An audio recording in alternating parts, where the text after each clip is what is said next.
नमस्कार। आज की बात की शुरुआत करते हैं इस वक्त की बड़ी खबर से।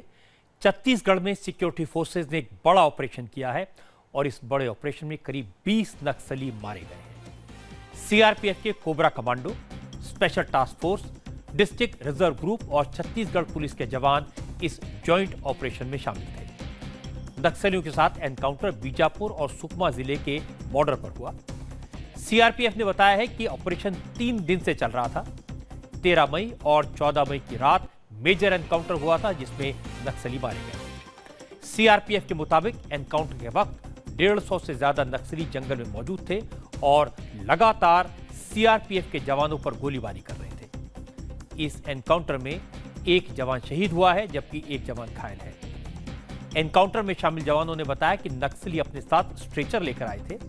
एनकाउंटर में मारे गए और घायल नक्सलियों से उनके साथ स्ट्रेचर पर ले जाते हुए देखा गया। गांव वालों ने इस बात की पुष्टि की है, इस बात को कंफर्म किया है कि नक्सली 15 से ज्यादा शव अपने साथ ले गए। नक्सलियों का एक ग्रुप सेंट्रल रीऑर्गेनाइजिंग कमेटी का था। नक्सलियों के पास ऑटोमेटिक वेपन थे और under barrel grenade launcher system भी था। जिस जगह पर एनकाउंटर हुआ वो बुरकापाल से 20 किलोमीटर दूर है। आपको याद होगा बुरकापाल वो जगह है जहां पर नक्सलियों ने घात लगाकर 24 मई को सीआरपीएफ के जवानों पर हमला किया था और इस हमले में 25 जवान शहीद हो गए थे।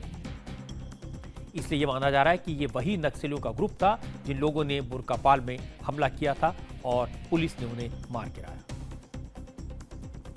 13, 14, 15 जो है लगातार उनकी माओवादियों से भिड़ंत हुई। इसमें जो विशेष चीज़ नई बात देखने में आई कि अमूमन माओवादी जो हैं वो काले कपड़े पहनते थे। पहली बार हमने देखा कि कोबरा की ड्रेस में, जो हमारा कोबरा का यूनिफॉर्म है, उसमें उनके माओवादी जो कोबरा के यूनिफॉर्म पहने हुए थे। फोर्स ने मुख्य लड़ाई 2 दिन लगातार लड़ी। होती 13 की रात में और 14 की रात में,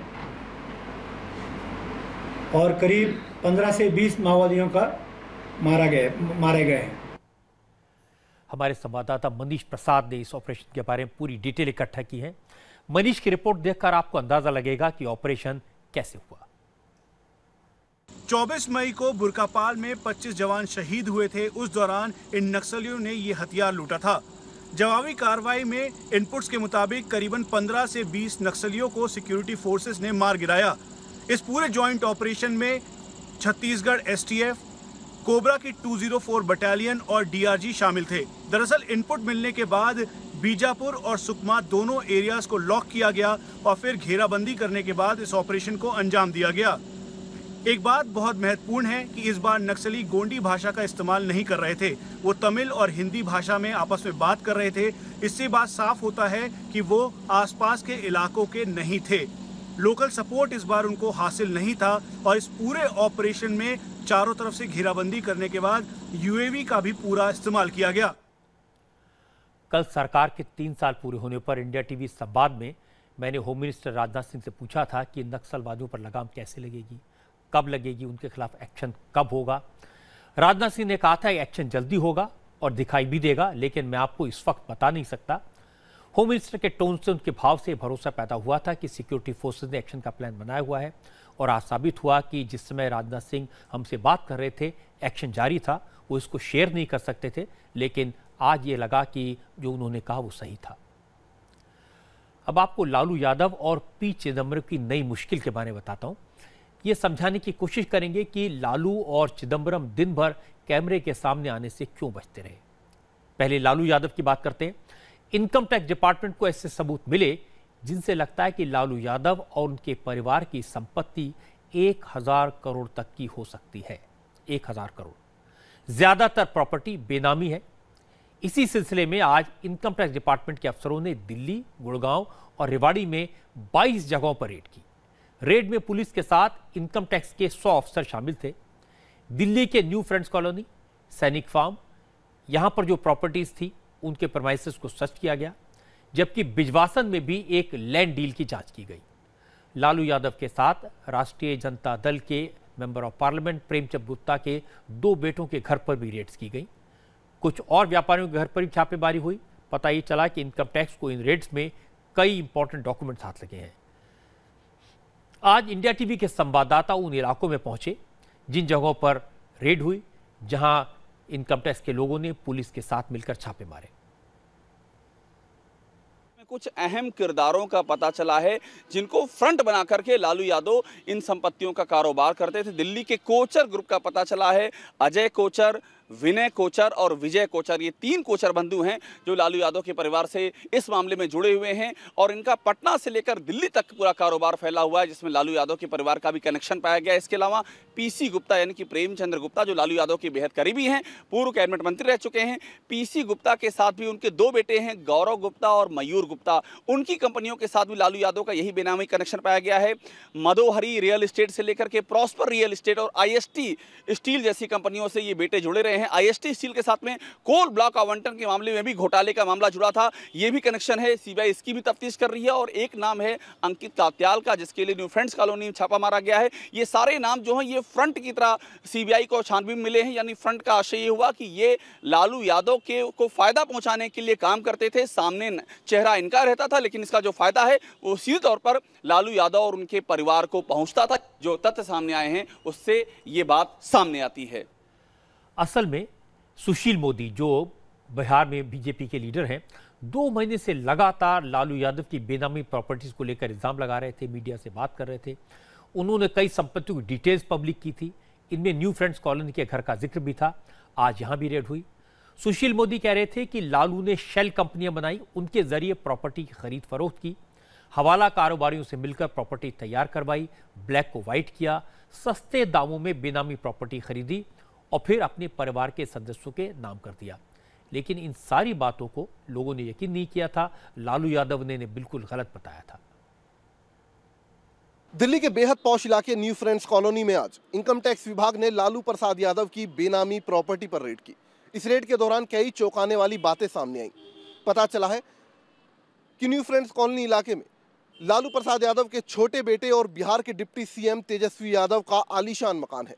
यह मकान कैसे बना, इसको लेकर भी बीजेपी ने कई संगीन इल्जाम लगाए हैं। बीजेपी का कहना है कि ब्लैक मनी को वाइट करने के लिए एबी एक्सपोर्ट नाम से एक शेल कंपनी बनाई गई। साल 2006 से 7 के बीच में इस कंपनी के जरिए 5 करोड़ रुपए की एक प्रॉपर्टी खरीदी गई। इस प्रॉपर्टी को खरीदने के लिए 5 अलग अलग ज्वेलर्स से 1-1 करोड़ रुपए लोन लिया गया। अब बीजेपी का यह आरोप है कि आखिरकार जिस कंपनी का कोई काम नहीं, उस कंपनी को इतना लोन क्यों दिया गया। साथ ही ये भी पता चला है कि तेजस्वी यादव इस कंपनी में 98% के हिस्सेदार हैं, यानी कंपनी तेजस्वी यादव की हुई। अब इस कंपनी का मालिकाना हक 150 करोड़ रुपए का है। बीजेपी का आरोप है कि लालू प्रसाद यादव ने ब्लैक मनी को वाइट करने के लिए इस तरह की प्रॉपर्टी खरीदी। आज दिल्ली में लालू की बेटी मीसा भारती और उनके दामाद शैलेश कुमार के ठिकानों पर भी इनकम टैक्स डिपार्टमेंट ने रेड की। छतरपुर के सरला विला में इनकम टैक्स के अफसर पहुंचे, कागजात खंगाले। इसके साथ दिल्ली के बिजवासन में भी मीसा भारती के नाम पर एक फार्म हाउस का पता चला। यहां भी इनकम टैक्स की टीम ने रेड की। बीजेपी ने इल्जाम लगाया कि ये संपत्ति भी फर्जी कंपनी के जरिए पैसे का हेर फेर करके खरीदी गई।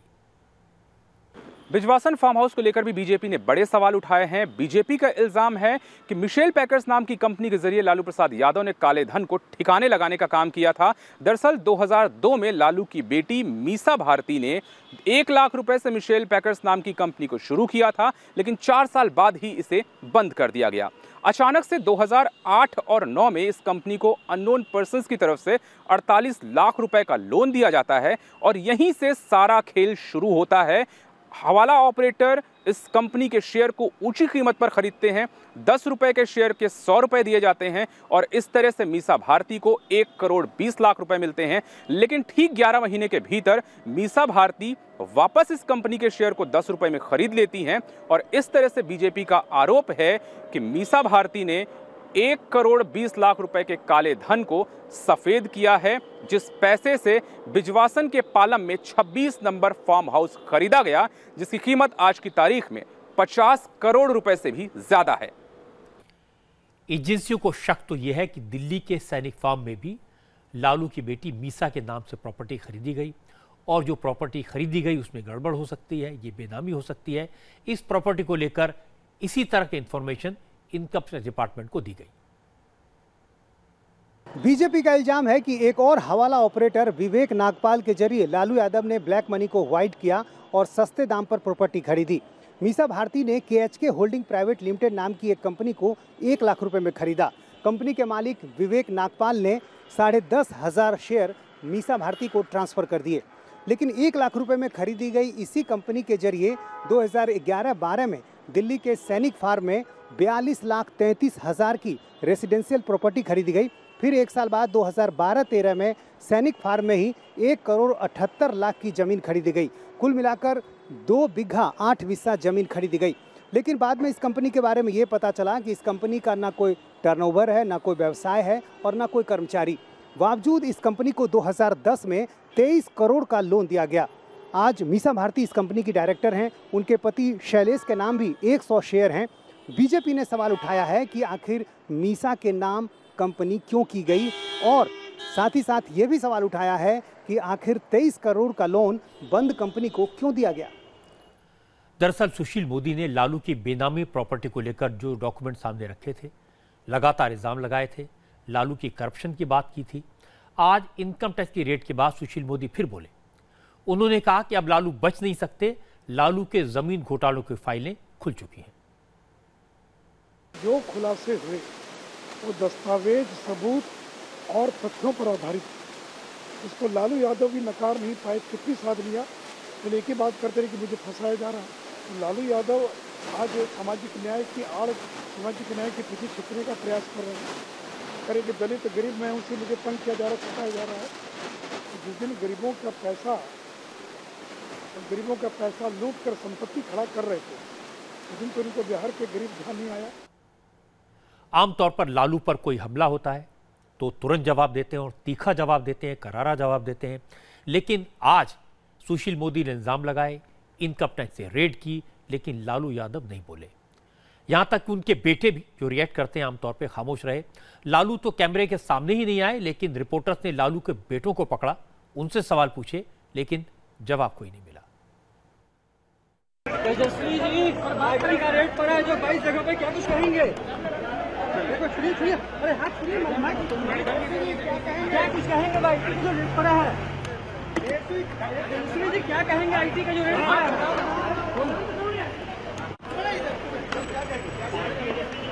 प्रेस कॉन्फ्रेंस पार्टी ऑफिस में प्रेस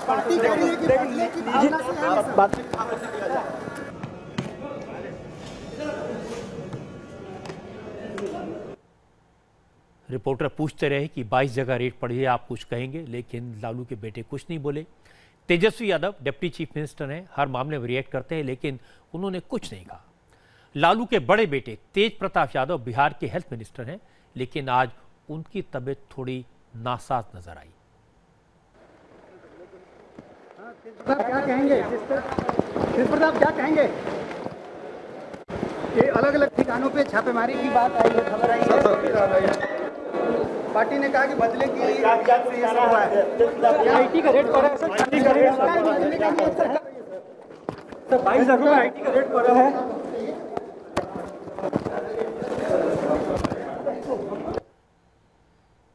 जैसा मैंने कहा कि आमतौर पर लालू चुप नहीं रहते, लेकिन आज खामोश रहे, न कैमरे के सामने आए, न कोई बयान दिया, लेकिन ट्विटर पर रिएक्ट किया और उसमें ऐसी बात लिख दी जिससे RJD और JDU अलायंस को लेकर तरह तरह के सवाल खड़े हो गए। लालू ने लिखा, बीजेपी को नए अलायंस पार्टनर मुबारक हो। लालू प्रसाद झुकने और डरने वाले नहीं हैं। जब तक कि आखिरी सांस है, फासीवादी ताकतों के खिलाफ लड़ता रहूंगा। बीजेपी में हिम्मत नहीं कि लालू की आवाज को दबा सके। लालू की आवाज दबाएंगे तो देश भर में करोड़ों लालू खड़े हो जाएंगे। मैं गीदड़ भपकी से डरने वाला नहीं हूं। इसके बाद लालू ने कहा कि बीजेपी के नए अलायंस पार्टनर मुबारक हो। इसका मतलब यह निकाला गया कि नीतीश के बीजेपी की तरफ झुकाव से लालू परेशान है। उनका इशारा नीतीश कुमार की तरफ है। इसकी वजह भी थी, कल पहली बार नीतीश ने लालू पर लग रहे आरोपों पर रिएक्ट किया था। नीतीश ने कहा था कि अगर आरोप हैं तो केंद्र सरकार जांच करा ले, एक्शन ले। नीतीश ने कल बयान दिया और आज एक्शन शुरू हो गया। लालू को भी थोड़ी देर में अपनी गलती समझ आ गई। उन्हें लगा कि शायद नीतीश की तरफ इशारा करके उन्होंने गलती कर दी। उन्होंने एक और ट्वीट किया और डैमेज कंट्रोल करने की कोशिश की। इस बार लालू ने लिखा, ज्यादा लार मत टपकाओ, गठबंधन अटूट है, अभी तो समान विचारधारा और दलों को साथ जोड़ना है। मैं बीजेपी के सरकारी तंत्र और सरकारी सहयोगियों से नहीं डरता। आरएसएस बीजेपी को लालू के नाम से कपकपी छूटती है। इनको पता है कि लालू इनके झूठ, लूट और जुमले के कारोबार को ध्वस्त कर रहा है, तो दबाव बनाओ। हालांकि जेडीयू ने भी लालू यादव के ट्वीट पर सफाई दी। जेडीयू के महासचिव केसी त्यागी ने कहा कि लालू के ट्वीट का क्या मतलब है, ये वही बताएं तो अच्छा रहेगा, लेकिन उन्हें लगता है नए पार्टनर से लालू का मतलब सीबीआई, एनफोर्समेंट डायरेक्टरेट और इनकम टैक्स से होगा। लालू के आज के ट्वीट और नीतीश कुमार के कल के बयान के बीच में कोई कनेक्शन देखते हैं आप? नहीं, ये मीडिया का स्पेकुलेशंस हैं और उनको निराशा हाथ लगेगी। एक सवाल और आपने ये भी कहा कि लालू प्रसाद यादव सफाई दें कि आखिर फिर वो अलायंस पार्टनर कौन है? नहीं, ये तो लालू जी ने किस संदर्भ में ये ट्वीट किया है, इसको तो बेहतर तरीके से वही व्याख्या कर सकते हैं। हम तो ऐसा मानते हैं कि नए alliance partners, not one, many, तो वो तो यही हो सकते हैं। इनकम टैक्स हो सकता है, डीआरआई हो सकता है, सीबीआई हो सकती है। आज मुख्यमंत्री नीतीश कुमार भी सामने आए। उन्होंने पूछा, उन जगहों की डिटेल सामने आई जहां पर रेड्स की गई। कहां छापामारी हो रहा है, ये तो कुछ दिखाई नहीं रहा है, और छापेमारी कर रहा है तो उसका क्या परिणाम है, क्या पर्पस है, ये सारी बातें जब तक सामने नहीं आती है। मीडिया न्यूज में आ रहा 22 जगह छापेमारी हो रहा है, तो कहां 22 जगह आप लोग दिखाएं? आमतौर पर लालू यादव का स्टैंड यही रहा है और आज उनके ट्वीट में भी यही बात उन्होंने कही कि वो मोदी के खिलाफ हैं, सरकार को एक्सपोज करते हैं, इसलिए उनके खिलाफ बदले की भावना से कार्रवाई की गई। लेकिन एक नई बात और जुड़ी है। लालू को शायद ये लगता है कि सुशील मोदी को जो भी इंफॉर्मेशन मिली वो बिहार में उनके सहयोगी दल से मिली, इसलिए वो नाराज थे। उन्होंने अपने पहले ट्वीट में लिख भी दिया था कि बीजेपी को नया पार्टनर मिलने पर बधाई। ये बच्चा भी समझ जाएगा कि नए पार्टनर का मतलब सीबीआई, ईडी और इनकम टैक्स तो नहीं हो सकता। लालू का इशारा साफ साफ नीतीश कुमार की तरफ था। लेकिन जब लालू को यह लगा कि ऐन वक्त पर ऐसी गलती करना ठीक नहीं है, ये पॉलिटिकली इनकरेक्ट होगा, तो राजनीतिक तौर पर नुकसान को बचाने के लिए उन्होंने पूरा टोन चेंज किया और फिर कहा कि उनका इशारा नीतीश कुमार की तरफ नहीं था, गठबंधन कायम है, वो और नीतीश कुमार मिलकर के दूसरों को साथ जोड़ने की कोशिश कर रहे हैं। ये लालू ने बदलाव किया आखिरी मोमेंट पर। अब क्यों किया ये आप समझ सकते हैं। आज पी चिदम्बरम भी, फॉर्मर फाइनेंस मिनिस्टर, कैमरे से बचते नजर आए। वजह सीबीआई की रेड। आज सीबीआई ने former finance minister P Chidambaram और उनके बेटे कार्ति चिदम्बरम के प्रेमाइसेस पर रेड्स की। दिल्ली, मुंबई, चेन्नई और गुड़गांव समेत कुल 14 जगहों पर छापेमारी हुई। सीबीआई के अफसर चेन्नई में चिदम्बरम के घर पहुंचे। असल में चिदम्बरम पर मुंबई के शीना बोरा मर्डर केस में आरोपी इंद्राणी मुखर्जी और पीटर मुखर्जी की कंपनी आईएनएक्स मीडिया ग्रुप को फॉरेन इन्वेस्टमेंट क्लियरेंस देने के मामले में गड़बड़ी का शक है। इसके सबूत ढूंढने के लिए आज सीबीआई की रेड हुई। सीबीआई ने कल आईएनएक्स मीडिया को एफआईपीबी क्लियरेंस देने में इरेगुलरिटीज को लेकर एफआईआर दर्ज की थी। इस मीडिया ग्रुप को फॉरेन इन्वेस्टमेंट क्लियरेंस 2007 में मिला था। उस समय चिदम्बरम फाइनेंस मिनिस्टर थे। सीबीआई ने इस मामले में इंद्राणी मुखर्जी, पीटर मुखर्जी, कार्ति चिदम्बरम की कंपनी चेस मैनेजमेंट सर्विसेज के अलावा advantage strategic consulting limited company और कुछ अननोन अफसरों के खिलाफ एफआईआर दर्ज की है। सीबीआई की एफआईआर कहती है कि कार्ति चिदम्बरम ने अपने रसूख का इस्तेमाल करते हुए आईएनएक्स मीडिया को एफआईपीबी क्लियरेंस दिलाई, रिश्वत ली और क्रिमिनल कॉन्स्पिरेसी की।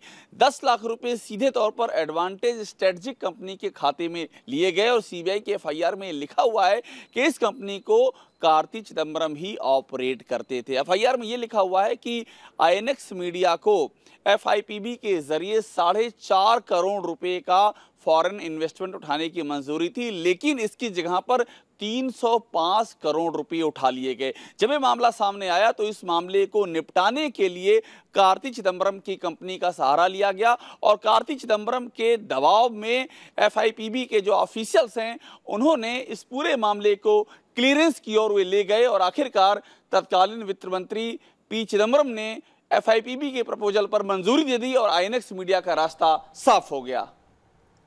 लालू की तरह चिदंबरम भी कैमरे के सामने नहीं आए। रिपोर्टर्स ने बहुत कोशिश की, उन्हें बेंगलोर में अदालत में पकड़ा, उनसे बात करने की कोशिश की। चिदंबरम बिल्कुल खामोश रहे। लेकिन रेड के थोड़ी देर बाद चिदंबरम का एक बयान जरूर आया, लिखित बयान, जिसमें उन्होंने वही कहा जो पहले कहते रहे हैं। केंद्र सरकार सीबीआई और दूसरी एजेंसियों का इस्तेमाल करके मेरे बेटे और उसके दोस्तों को निशाना बना रही है। मेरी तरफ से सभी नियमों का पालन किया गया है। सरकार का मकसद मेरी आवाज को बंद करना और मुझे लिखने से रोकना है। उसने विपक्षी दलों, पत्रकारों, गैर सरकारी संगठनों और सामाजिक संगठनों के नेताओं के मामलों में ऐसा ही करने की कोशिश की है और मैं सिर्फ इतना ही कहूंगा कि मैं आगे भी बोलता और लिखता रहूंगा, ये कहा पी चिदंबरम ने। लेकिन लॉ मिनिस्टर रविशंकर प्रसाद ने चिदंबरम से सीधा सवाल पूछा। उन्होंने कहा कि अगर चिदंबरम पाक साफ हैं, नियमों का पालन किया है, तो फिर जांच से क्यों डरते हैं? सच सामने आ जाएगा। चिदंबरम बड़े वकील हैं, कानून के जानकार हैं, फिर उन्हें किस बात का खौफ? लूट का लाइसेंस मिला हुआ है कांग्रेस के नेताओं को। मेरा सीधा सवाल है, जो महागठबंधन बन रहा है, इनके बेटे जब वो वित्त मंत्री थे, गड़बड़ियां हुई कि नहीं? एफआईबीबी क्लियरेंसेस में हुई कि नहीं? कि 4 करोड़ के लिए दिया गया और कितने पैसे 300 करोड़ आ गए?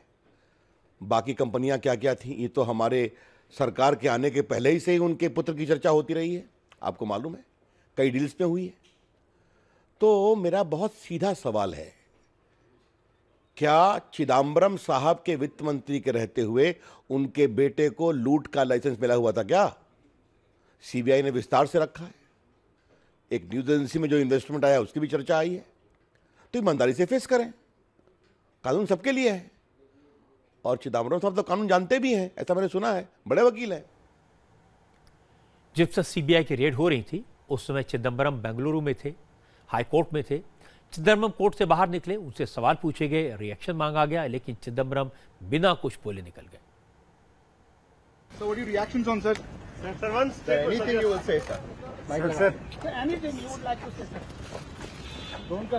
Your party says it's a political vendetta. Sir, you have released a statement also, said it sir. is vendetta politics. Okay.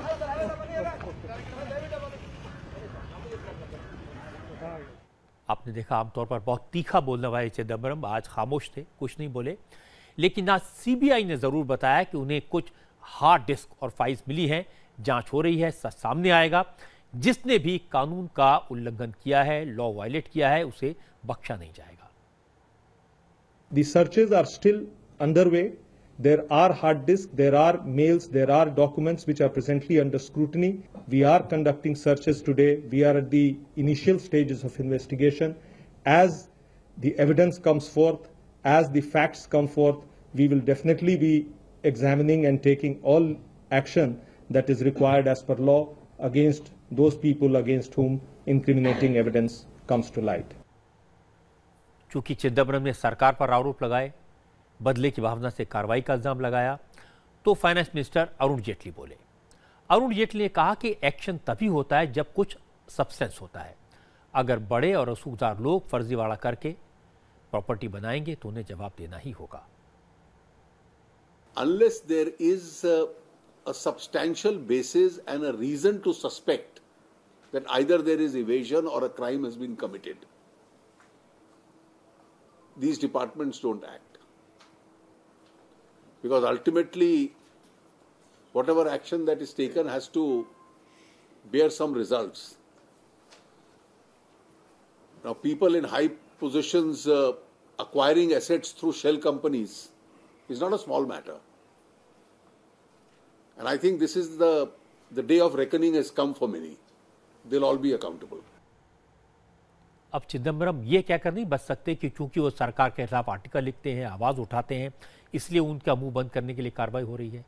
Article तो बहुत सारे लोग लिखते हैं, आलोचना बहुत सारे लोग करते हैं, लेकिन ऐसे कम लोग हैं जिनका बेटा पैसे की हेराफेरी में इस कदर इन्वॉल्व हो। इसीलिए अरुण जेटली ने साफ साफ कहा कि बिना आग के धुआं नहीं उठता। अगर गड़बड़ी के सबूत न होते तो चिदंबरम जैसे फॉर्मर फाइनेंस मिनिस्टर पर, जाने माने वकील पर इस तरह से एक्शन नहीं होता। सरकार इस बात को अच्छी तरह से जानती है।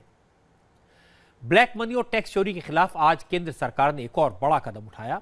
सरकार ने नई वेबसाइट लॉन्च की जिसमें इनकम टैक्स डिपार्टमेंट के छापों की सारी रिपोर्ट सारी डिटेल्स पब्लिक की जाएंगी। इस वेबसाइट का नाम है ऑपरेशन क्लीन मनी। इस वेबसाइट पर उन लोगों की लिस्ट भी डाली जाएगी जो टैक्स डिफॉल्टर्स हैं, टैक्स नहीं भरते। ऐसे लोगों को हाई रिस्क से वेरी लो रिस्क कैटेगरी में डिवाइड करके इनकी लिस्ट अपलोड कर दी जाएगी। फाइनेंस मिनिस्टर अरुण जेटली ने इस वेबसाइट को लॉन्च किया। लॉन्च करते समय जेटली ने कहा कि अब देश में टैक्स चोरी करने वालों को चैन से नहीं रहने दिया जाएगा, सही आमदनी बतानी होगी, टैक्स भरना ही होगा।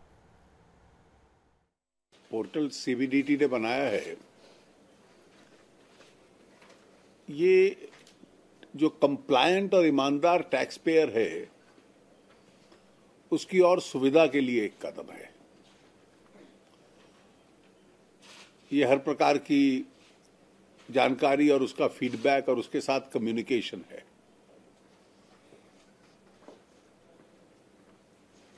दो स्पष्ट रूप से उद्देश्य हैं, ऑब्जेक्टिव्स हैं। एक कंप्लायंट और ईमानदार टैक्स पेयर के लिए और एक जो नॉन कंप्लायंट है।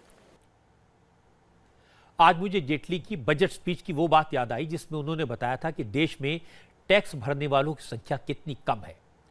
125 करोड़ की आबादी का मुल्क है, सिर्फ 3.7 करोड़ लोग आईटी रिटर्न फाइल करते हैं और इन 3.7 करोड़ लोगों में से 99 लाख लोग ऐसे हैं जिन्होंने अपनी एनुअल इनकम 2.5 लाख से कम बताई है, यानी उन पर कोई टैक्स नहीं लगेगा। सिर्फ 2.5 करोड़ लोग यानी सिर्फ 2% लोग देश में टैक्स भरते हैं। इनमें से भी 1.95 करोड़ लोगों ने अपनी इनकम 2.5 लाख से 5 लाख रुपए के बीच डिक्लेयर की है। 52 लाख टैक्स पेयर ने अपनी इनकम 5 लाख से 10 लाख रुपए बताई है, जबकि देश में सिर्फ 24 लाख लोग ऐसे हैं जिन्होंने अपनी आमदनी साल भर में 10 लाख से ज्यादा बताई है। और इसके उलट एक दूसरा आंकड़ा देखिए, जिस देश में सिर्फ 24 लाख लोगों की आमदनी 10 लाख से ज्यादा है, उस देश में विदेश यात्रा करने वालों की संख्या 2 करोड़ से ज्यादा है। 25 लाख कारों की बिक्री होती है। मतलब साफ है, लोग टैक्स से बचने के लिए कमाई कम दिखाते हैं या छुपा लेते हैं। इसलिए जरूरी है कि सरकार ऐसे लोगों को पकड़ने के तरीके निकाले और operation clean money Arun Jaitley का एक ऐसा ही तरीका है। उम्मीद है कि इसका फायदा होगा। अब अरविंद केजरीवाल की बात करते हैं, इनकी खबर ही लेना भी जरूरी है। आज केजरीवाल के पुराने साथी कपिल मिश्रा सीबीआई को घर के अंदर की बात बताकर आए और वो भी पूरे दस्तावेजों के साथ। कपिल मिश्रा अपने एक सहयोगी नील असलम के साथ सीबीआई की फाइलों का बंडल लेकर दफ्तर पहुंचे और दावा यह है कि आज जो दस्तावेज और जो सबूत उन्होंने सीबीआई को सौंपे हैं वो आम आदमी पार्टी के चंदे में हुए घपले की असलियत साबित करने के लिए काफी है। कपिल मिश्रा ने कहा कि केजरीवाल ब्लैक मनी के खेल में फंसे हुए हैं। चंदे के नाम पर ब्लैक मनी को वाइट करने का खेल हुआ, इसलिए केजरीवाल और उनके साथियों ने इनकम टैक्स, चुनाव आयोग और पार्टी के कार्यकर्ताओं से चंदे की डिटेल्स को छुपाया। अरविंद केजरीवाल जी के द्वारा जो भी काले धन का काम किया गया है, चंदे में जो हेराफेरी की गई है, गड़बड़ी की गई है और जिस प्रकार से उनके 2 एमएलएस की कंपनी से बहुत सारी फर्जी कंपनियों का लिंक साबित हुआ है, वो सारे डॉक्यूमेंट्स, दस्तावेज और सबूत वो आज सीबीआई को मैंने सौंपे हैं। मैं एक बात कहना चाहता हूँ, एक व्यक्ति जो हिंदुस्तान की राजनीति में भ्रष्टाचार से लड़ने के नाम पर आया था, जो ये कहता था कि मैं केवल जनता के पैसे से चुनाव लड़ूंगा, 10-10 रुपए का चंदा लेके चुनाव लड़ूंगा, आज इतिहास के कालचक्र की पूरी एक साइकिल कंप्लीट हुई है। उस व्यक्ति का सारा भांडा फूट गया है। आज ये पता लग गया है कि वो आदमी ना केवल बड़े बड़े लोगों से करोड़ों रुपए का, लाखों रुपए का चंदा ले रहा था, बल्कि ये भी पता लग गया है कि काला धन, ब्लैक मनी से पार्टी चलाने की कोशिश की जा रही थी। इनकम टैक्स और इलेक्शन कमीशन से झूठ बोला जा रहा था, वेबसाइट में से चंदे का डाटा छुपाया जा रहा था। कपिल मिश्रा पिछले कई दिन से लगातार रोज नए नए खुलासे कर रहे हैं। वो कह रहे हैं उनके पास दस्तावेज हैं, सबूत हैं। आज कपिल मिश्रा ने मोहल्ला क्लिनिक में भी करीब 225 करोड़ रुपए के घोटाले का आरोप लगाया। उन्होंने कहा उनके पास सबूत हैं, कुछ सबूत कुछ देर में और आ जाएंगे और कुछ दिन में वो मोहल्ला क्लिनिक में वो घोटाले के सबूत भी सीबीआई को और लेफ्टिनेंट गवर्नर को सौंप देंगे। मोहल्ला क्लिनिक का कई डॉक्टर और सरकारी अधिकारी मेरे पास आए, उन्होंने कुछ डिटेल दिए हैं। मोहल्ला क्लिनिक के और डिटेल में इकट्ठा कर रहा हूँ, 2-3 दिन में देश के सामने भी रखूंगा और 2-3 दिन में वो सारे डिटेल उपराज्यपाल महोदय और एंटी करप्शन को दूंगा। कम से कम मोहल्ला क्लिनिक, कम से कम बता रहा हूँ मैं, और डिटेल आ रहे हैं, कम से कम 225 करोड़ रुपए का घोटाला है। कपिल मिश्रा का दावा तो यह है कि उनके पास जो सबूत हैं वो केजरीवाल को तिहाड़ जेल पहुंचाने के लिए काफी है। अरविंद केजरीवाल बिन पानी की मछली की तरह तड़प रहे हैं कि मैं ये डिटेल किसी तरह उनके हाथ में दे दूं। कभी वो विधायकों को भेजते हैं अनशन करने के लिए, कभी अपनी धर्मपत्नी को आगे करके ये सवाल कर देते हैं। वो जहां बैठे हैं वो घर, उसकी पूरी व्यवस्था, उसका पूरा तामझाम इस सरकार के मुखिया हैं अरविंद केजरीवाल। और मेरे पास क्या है, मेरे पास वो छोटी सी जानकारी, वही मेरी अकेली ताकत है, उसको अरविंद केजरीवाल ले लेना चाहते हैं। और उसके बाद वो आएंगे एक सीडी लेकर जनता के सामने, ये तमाशा है उनका, एक सीडी लेकर आएंगे और कहेंगे देखो देखो मैं बेगुनाह हूं। अरे जो आदमी ईवीएम की मशीन को हैक कर सकता है उसके सामने नन्हे से छोटे से सीधे साधे सीसीटीवी कैमरे की क्या बिसात।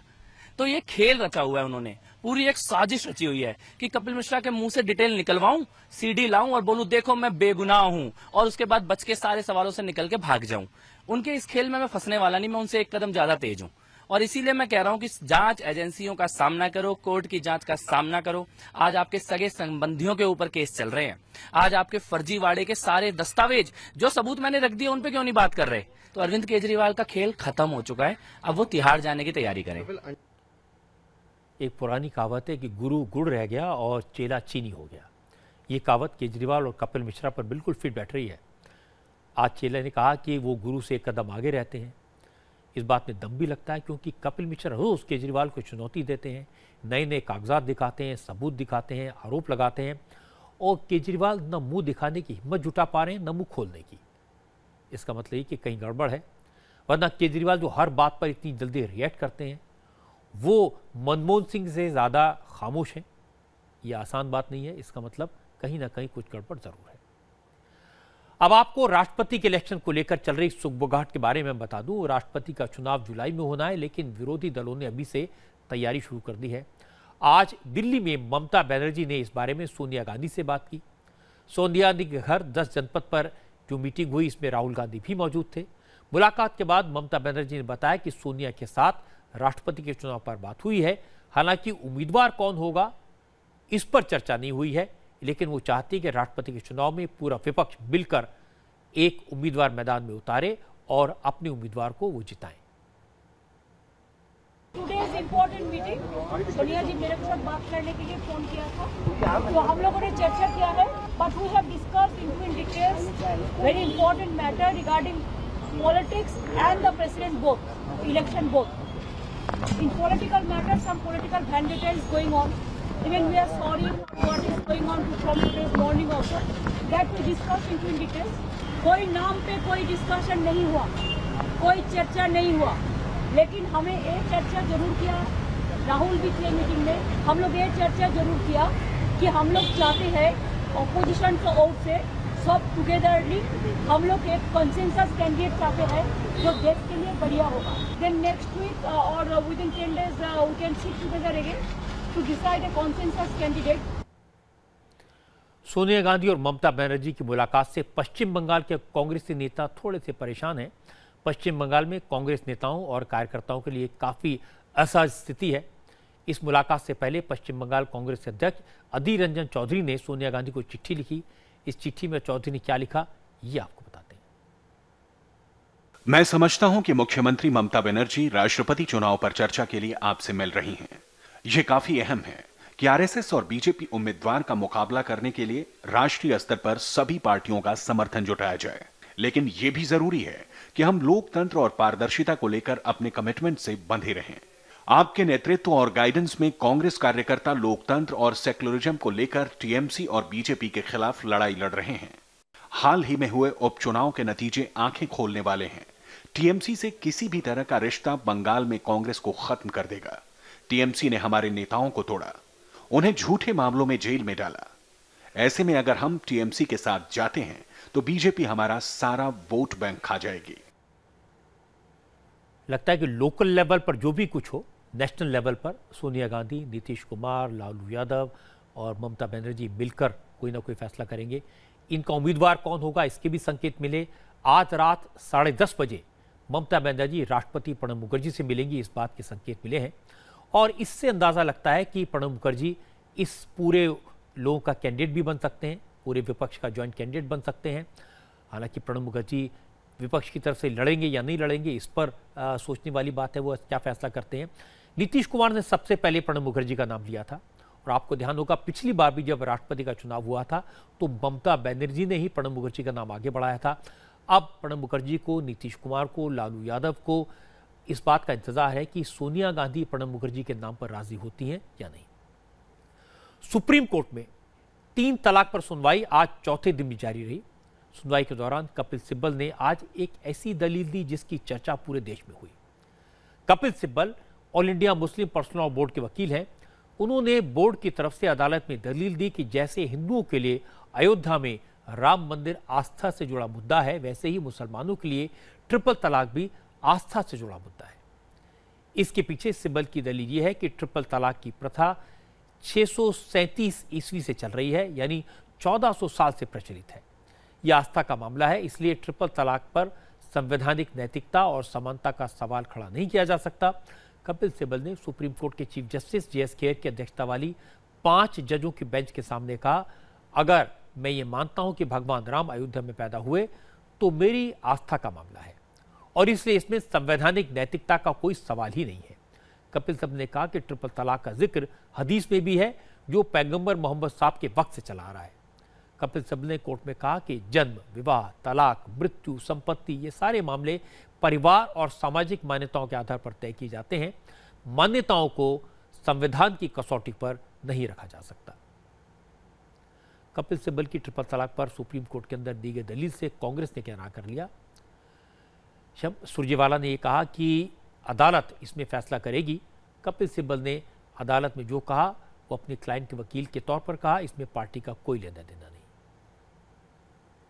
ट्रिपल तलाक हमारे मुताबिक महिलाओं को समान अधिकार और न्याय दिलाने का मामला है।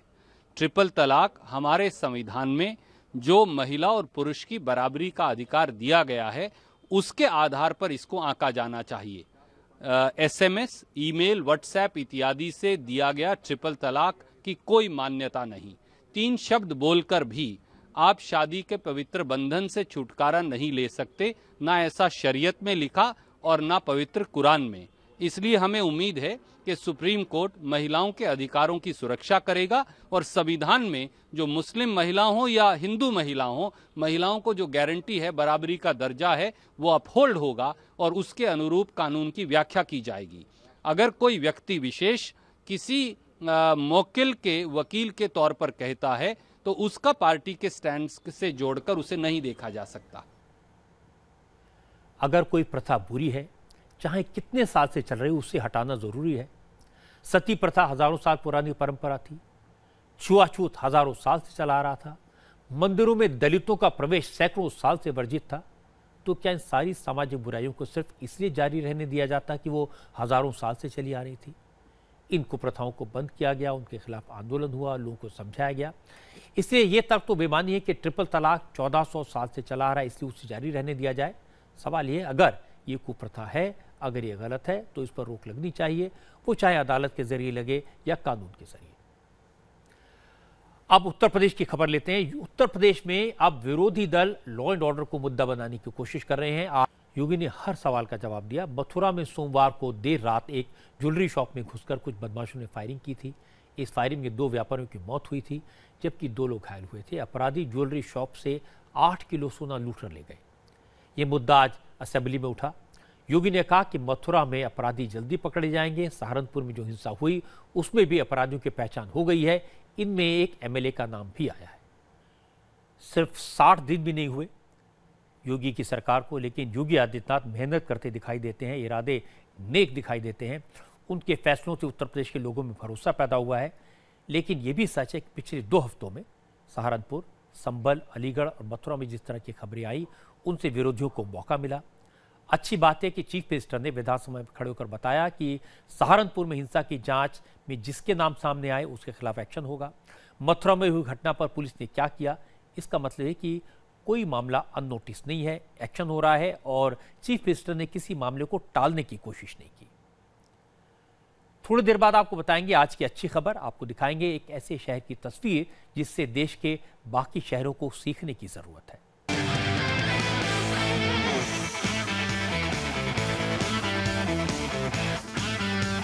Welcome back. वक्त आज की अच्छी खबर का। आपको याद होगा थोड़े दिन पहले सरकार ने इंदौर को देश का सबसे साफ सुथरा शहर घोषित किया था। अब सवाल यह था क्या वाकई में इंदौर सबसे साफ सुथरा शहर हो गया है, और अगर हो गया है तो इसकी वजह क्या है, कैसे हुआ ये कमाल।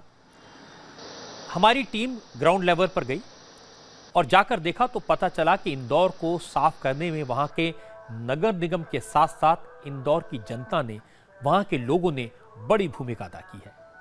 प्रधानमंत्री नरेंद्र मोदी के स्वच्छता अभियान का असर यह हुआ है कि लोग खुद सड़क पर कूड़ा नहीं फेंकते, लेकिन इतना ही नहीं, वो दूसरों को कूड़ा फेंकने से रोकते भी हैं। प्राउड है हमको हमारे इंदौर पे कि इतना अच्छा काम कर रहे हैं, लेकिन यदि गवर्नमेंट इतना अच्छा काम कर रही तो साथ में पब्लिक को भी थोड़ा सा सपोर्ट करना चाहिए इस चीज के लिए। यदि वो किसी चीज का बैन कर रही है या किसी चीज के लिए स्ट्रिक्टली मना कर रही है तो वो हमें फॉलो करना चाहिए। मैं खुद भी चेंज हुआ हूँ, और अगर आप चेंज हुए तभी आप दूसरे से उम्मीद कर सकते हैं, दूसरे को बोल सकते हैं। मैंने अपने में बहुत चेंजेस किए कि भैया जो कचरा पहले यहाँ वहाँ फेंकने की आदत वैसे भी नहीं थी, अब और लोगों को भी समझाता हूँ और खुद भी इस चीज को लेकर अवेयर रहता हूँ कि गंदगी मेरे तरफ से ना फैलाई जाए, अगर कोई फैला रहा है तो उसको बोलूँ और उस गंदगी को साफ कर दूँ। जैसे इंदौर में हो रहा है वैसे ही अगर पूरे इंडिया में भी हो जाए तो शायद सफाई की कोई प्रॉब्लम ही नहीं बचेगी। और अभी शायद हम लोग तो जो अभी कर रहे हैं वो हम पहले भी फॉलो करते थे, पर अब सारे लोग ये चीजें फॉलो करें तो शायद जल्दी और भी जो चेंजेस हैं वो हो जाएंगे। ये बात बिल्कुल साफ है, बिना आम लोगों के पार्टिसिपेशन के ये मुमकिन नहीं था। इंदौर नगर निगम ने भी शहर को साफ करने के लिए कई कदम उठाए, लोगों को साथ लिया। इंदौर में अब हर रोज सुबह गली गली में कचरा उठाने वाली गाड़ी घूमती है। लोग इस गाड़ी में ही घर का सारा वेस्ट फेंकते हैं। धूल मिट्टी से मुक्ति पाने के लिए नगर निगम ने प्राइवेट कंपनियों की मदद ली है। वैक्यूम क्लीनर से धूल की सफाई शुरू हुई। लोगों को जागरूक करने के लिए इंदौर प्रशासन ने काफी मेहनत की। रेडियो जिंगल्स बनाए, वॉल होर्डिंग्स लगाए, टॉक शोज किए। इंदौर म्युनिसिपल कॉरपोरेशन ने 400 एनजीओज को लोगों को अवेयर करने का काम सौंपा। पब्लिक प्लेसेस पर कचरा फैलाने के खिलाफ स्पॉट फाइन लगाने की शुरुआत हुई। इंदौर प्रशासन ने लोगों को जागरूक बनाने के लिए सिंगर शान से एक गाना भी रिकॉर्ड करवाया। अब हर सुबह ये गाना कचरे की गाड़ी से बजता है, जिससे लोग समझ जाते हैं कि उन्हें कचरा बाहर रखना है। डोर टू डोर कलेक्शन बहुत इफेक्टिव किया है यहाँ पर। इसमें गार्बेज टिपर्स यूज किए 2.7 और 3.3 क्यूबिक मीटर के। दूसरा बड़ी इफेक्टिव रोड स्वीपिंग हम लोगों ने की है। इसमें आउटसोर्स एजेंसी हम लोगों ने एम्प्लॉय की थी और उन्होंने एक एल्जिन मशीन्स होती हैं, वैक्यूम सेक्शन मशीन्स, उनके ब्रशेज और वैक्यूम बड़ा पावरफुल रहता है। उन्होंने लगभग 400 डंपर से अधिक हमारे डस्ट सड़कों की रिमूव हुई है। ऑर्गेनिक वेस्ट के लिए हम लोगों ने कंपोस्टिंग जो एक ऑर्गेनिक वेस्ट कन्वर्टर्स आए उसके माध्यम से कुछ जगह पे शुरू की, उससे काफी अच्छे रिजल्ट थे। प्लस जो पॉलिथीन शहर में चलती है उसके कलेक्शन के लिए प्लास्टिक वेस्ट कलेक्शन सेंटर हम लोगों ने स्थापित किया और रैक पिकर्स को इन्वॉल्व करके उनको रजिस्ट्रेशन करके उनको एक एनजीओ को लगा करके उस सेंटर पे पूरा सिस्टम हम लोग ने बना के दिया। उसका ऑपरेशनल मेंटेनेंस एनजीओ कर रहा है इस समय। वो रैक पिकर से पर्टिकुलर कॉस्ट में खरीदते हैं, लगभग 5.5 रुपए में पर केजी में, और उसको सीमेंट प्लांट्स में या रोड बनाने के लिए रूरल रोड डेवलपमेंट कॉर्पोरेशन को सेल ऑफ होता है। तो उसका भी रेवेन्यू मॉडल है जो प्रॉपरली चल रहा है। छोटी छोटी बातों का ध्यान रखना पड़ता है। इंदौर में पहले मंदिरों में चढ़ाए जाने वाले फूल और नारियल को डिस्पोज करने का कोई सिस्टम नहीं था। नगर निगम ने इसका तरीका निकाला, एक प्राइवेट कंपनी को ठेका दिया जिससे वो फूल और नारियल को कंपोस्ट खाद में बदलते हैं। फायदा ये हुआ कि मंदिरों से निकलने वाले कचरे का एक बेहतर इस्तेमाल शुरू हुआ। हर रोज 300 से 500 किलो फूल से 50 किलो खाद तैयार होने लगी है। इस कंपोस्ट खाद को बेहद सस्ते रेट में बाजार में बेचा जाता है, जिससे मशीन की मेंटेनेंस तो दूसरे खर्चे निकल आते हैं। जब हमने ये प्रोसेस प्लांट यहाँ लगाया था तब हमने शुरुआत की थी खजराना गणेश मंदिर से, जहाँ पे दिन के 200-300 किलो हमको आते थे, और ये मशीन जो है कम से कम 600 से 800 किलो पर डे प्रोसेस कर सकती है। तो फिर हमने इंदौर म्युनिसिपल कॉरपोरेशन की मदद से शहर के जितने भी मंदिर हैं जहाँ पे अलग अलग दिन फूल ज़्यादा इकट्ठा होते हैं, हम अपने जो बैटरी ऑपरेटेड व्हीकल से उसको कलेक्ट करके यहाँ पे डेली 600 से 800 किलो फूल प्रोसेस करते हैं। नारियल जो गणेश मंदिर में चढ़ता है वो भी इसमें डलता है। उससे खाद को हम लोग यहाँ मैन्युफैक्चर करके यहीं से रिटेल सेल आउट करते हैं। कोई भी सरकार हो, अफसर हो, नगर निगम हो, किसी शहर को तब तक साफ सुथरा नहीं रख सकते जब तक जनता का सपोर्ट ना हो। नरेंद्र मोदी ने यही कहा था, स्वच्छता अभियान तब तक सफल नहीं हो सकता जब तक कि जनता का आंदोलन नहीं बन जाए। इंदौर के लोगों ने इसे आंदोलन के रूप में लिया। नतीजा सबके सामने है। मेरी आपसे अपील है, अपनी गली, अपने मोहल्ले, अपने शहर, अपने घर को साफ सुथरा रखें। न खुद सड़कों पर कचरा फेंकें, न दूसरों को फेंकने दें। यह हम सबके लिए अच्छा है। पहुंचकर केरल की लेफ्टिनेंट सरकार पर तीखा हमला किया है। अमित शाह ने कहा कि केरल में लॉ एंड ऑर्डर नाम की चीज नहीं है। जिस पार्टी की सरकार है वही पार्टी आरएसएस और बीजेपी के कार्यकर्ताओं की राजनीतिक हत्याएं करवा रही है। केरल में लेफ्टिनेंट की सरकार बनने के बाद बीजेपी और आरएसएस से जुड़े 13 लोगों की हत्या हो चुकी है। अमित शाह ने आज कहा कि अगर लेफ्टिनेंट की सरकार ने बीजेपी कार्यकर्ताओं के खिलाफ हिंसा पर रोक नहीं लगाई तो बीजेपी केरल में बड़ा आंदोलन करेगी। नई सरकार बनने के बाद अब तक 13 भारतीय जनता पार्टी और राष्ट्रीय स्वयंसेवक संघ के कार्यकर्ताओं की हत्या हुई है और इतने छोटे से कालखंड में 13 हत्याएं कोइंसिडेंट नहीं हो सकती। जब तक इसको सरकार का और एडमिनिस्ट्रेशन का समर्थन न हो इतनी सारी हत्याएं होना असंभव है। केरल के अंदर कानून और व्यवस्था की परिस्थिति भी काफी बिगड़ी है। 1.5 लाख से ज्यादा हिंसक घटनाओं ने इतने कम समय में आकार लिया है और विशेष चिंता की बात है कि भारतीय जनता पार्टी और संघ के कार्यकर्ताओं पर जिस प्रकार से निर्मम हमले हो रहे हैं, हत्याएं हो रही हैं, इसको रोकने के लिए लेफ्ट फ्रंट की सरकार जरा भी चिंतित नहीं है। पिछले कुछ महीनों में आरएसएस और बीजेपी के कार्यकर्ताओं की 13 हत्याएं, लेकिन अगर कुछ सालों के फिगर्स देखें तो 3000 से ज्यादा बीजेपी और आरएसएस कार्यकर्ताओं की हत्याएं केरल में हुई हैं। इसीलिए चिंता की बात है। आज की बात में इतना ही। स्टूडियो में सुचरिता है, मीनाक्षी हैं, ये दोनों आपको बताएंगी दिन भर की बड़ी खबरें नॉन स्टॉप सुपरफास्ट में।